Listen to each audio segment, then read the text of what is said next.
When I was at St. Jude's, I was diagnosed with cancer, and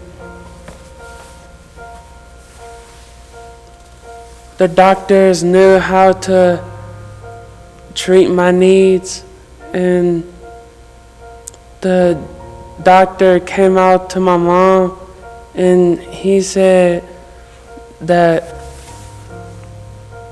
I'm afraid Jacob's eyes will have to come out.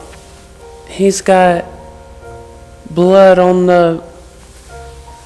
the back of his eyes.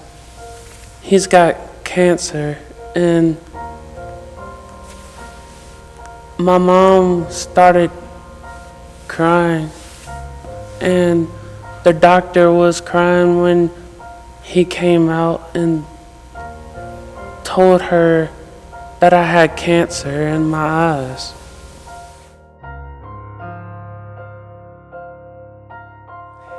We were going on a date one night, and we were just dating at the time, and I was playing with Jacob while Jessica was getting dressed, and when he was laying on the bed, I was tickling him, and the light from the ceiling fan reflected off his eye, and you could see just a white mass on the eye. I didn't know what it was, and I just asked Jessica if she'd seen it.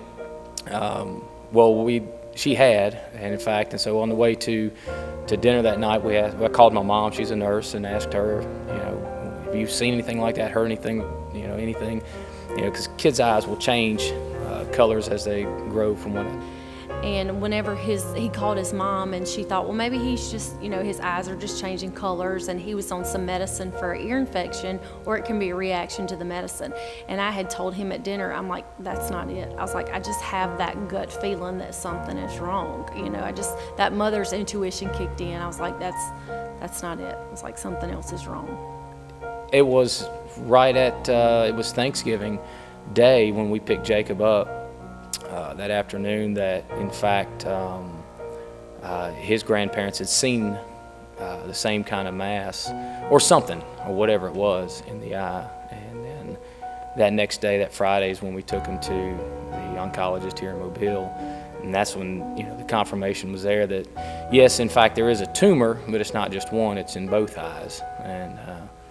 And that's when we left from there. And on Sunday, I guess. 2 days later, we were driving to Memphis. Obviously, I knew what St. Jude's was because I had done several mathathons and such like that in school, so obviously I knew what it was. Needless to say, I passed out in the doctor's office. I just, it was like I was in a fog. Like, I couldn't believe this was happening. This doesn't happen here. Not my child, and just, I was just in disbelief, basically. I was numb. We were standing outside waiting for, what we figured was probably going to be the inevitable, but he came out and said, hey, look, it is bad. It's worse than what he thought. The danger was the optic nerve. As long as it stayed contained in the eye, we were okay, but if it hit the optic nerve, there's a chance for it to spread throughout the rest of the body, hit the brain.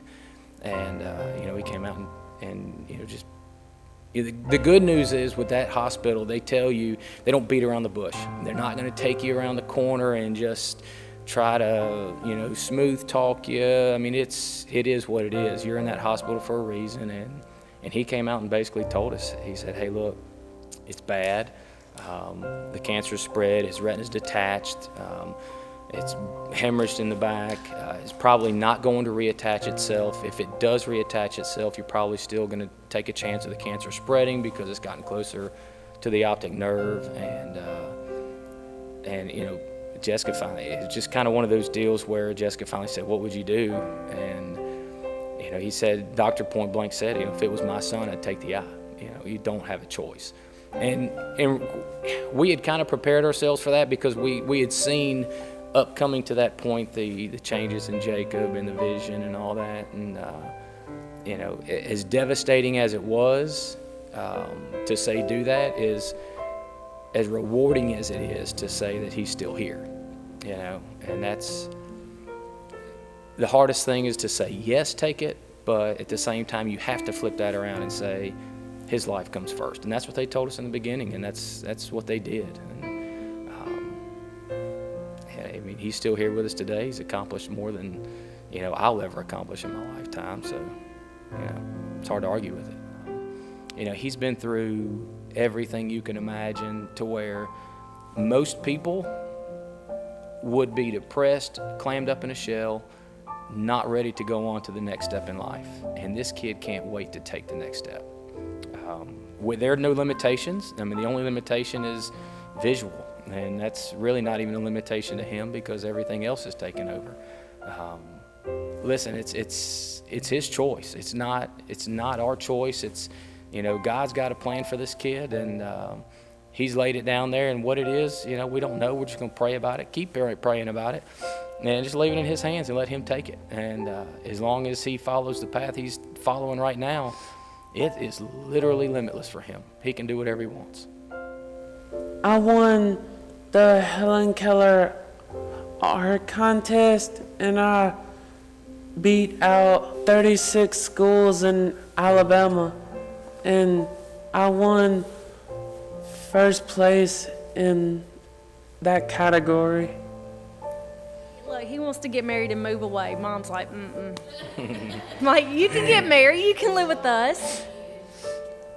Obviously, when your child is diagnosed with cancer, it's hard, but whenever you have to go to a cancer hospital, and you're going to see other little kids, running around with bald heads and sick, and you're not prepared for that. But when I finally was able to bring myself to get out of the car at St Jude's, we were greeted with the biggest hugs, the biggest smiles, the most rewarding and amazing doctors that you'll ever find.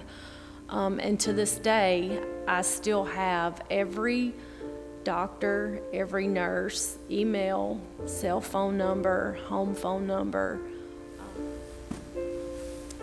And what God has done for me, He's always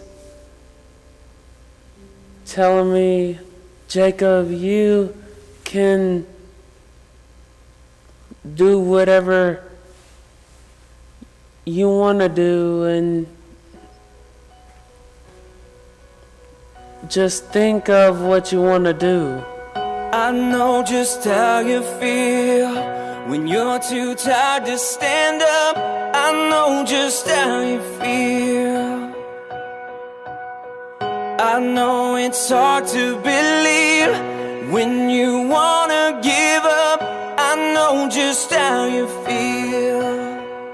You can lean on everlasting arms when your strength fails and your faith is worn. You'll be safe here from all alarms. You can lean on everlasting arms.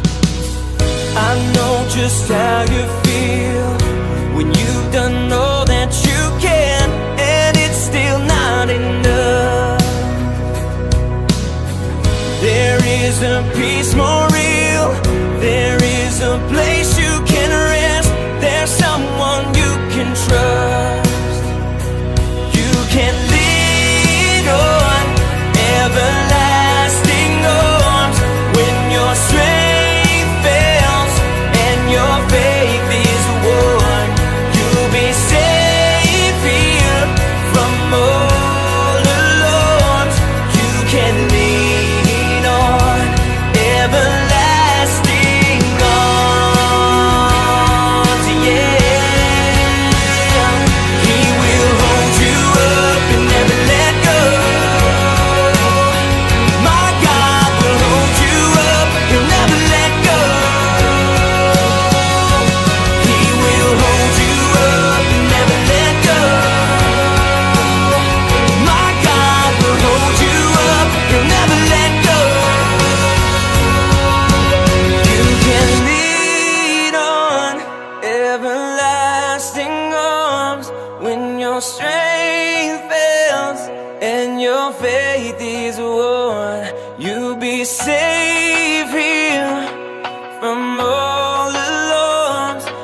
can lead the everlasting